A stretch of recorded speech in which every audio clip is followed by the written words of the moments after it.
unang Pilipino. Ito rin ay isa sa pinakamakulay at masiglang fiesta na sisiguradong magiging masigla at di malilimutan ang ating pagtatapos ng taong ito. Ang bawat tato ay simbolo ng tagumpay at yan ang gusto nating ipagdiwang ngayong taon. Lahat ng ating pinagdaanan at napagtagumpayan, halina't ating saksihan ang Mold Special Inspection!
Suotan ng aming lakambili ay isang sining na nagpapakita ng katangian ng mga Pilipino. Ang ganda niyo po! Ang pinagtagpuan ay sinisimbolo sa ating kakayahang bumangon at sipag pinagtuon ng isang magandang kinabukasan mula sa mga simpleng bagay. Ang dahon ay sumisimbolo sa pagiging malikhain ng mga Pilipino. Ang dahon ay maraming gamit na ginagawa. Gaya ng bahay kubo, pamaypay, pati na rin ang pambalot sa pagkain. Ang bulaklak ay simbolo ng pagiging matatag. Nagpapakita na ang lahat ng hirap ay may katapangan.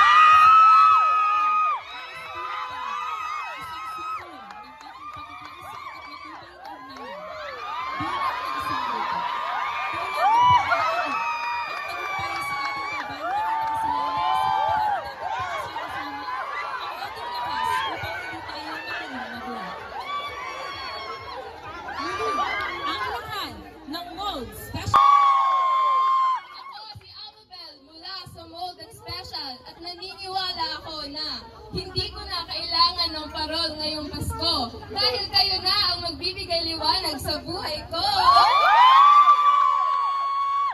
Mas maliwanag ka!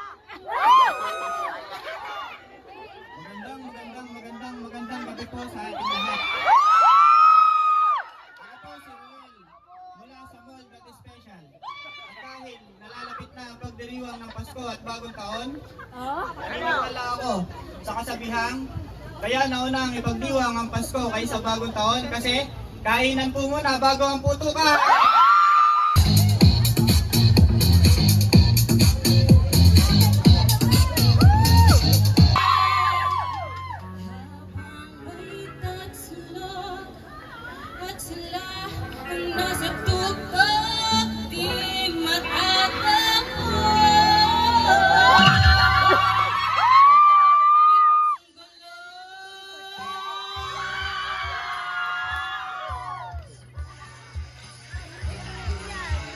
Parang mayor.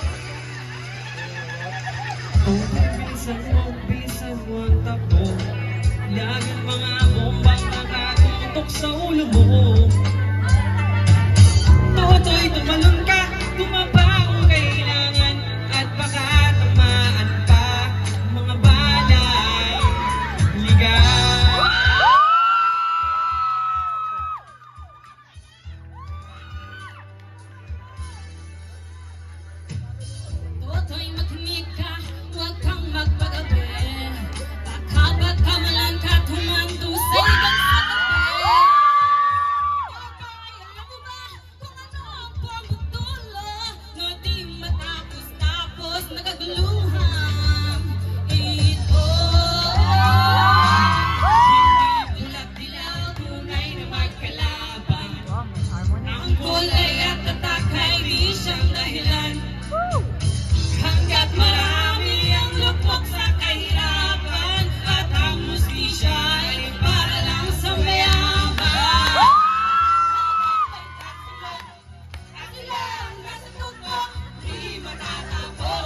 Pinagkakaw, nakikita ko naman siya ay aking sisigawan.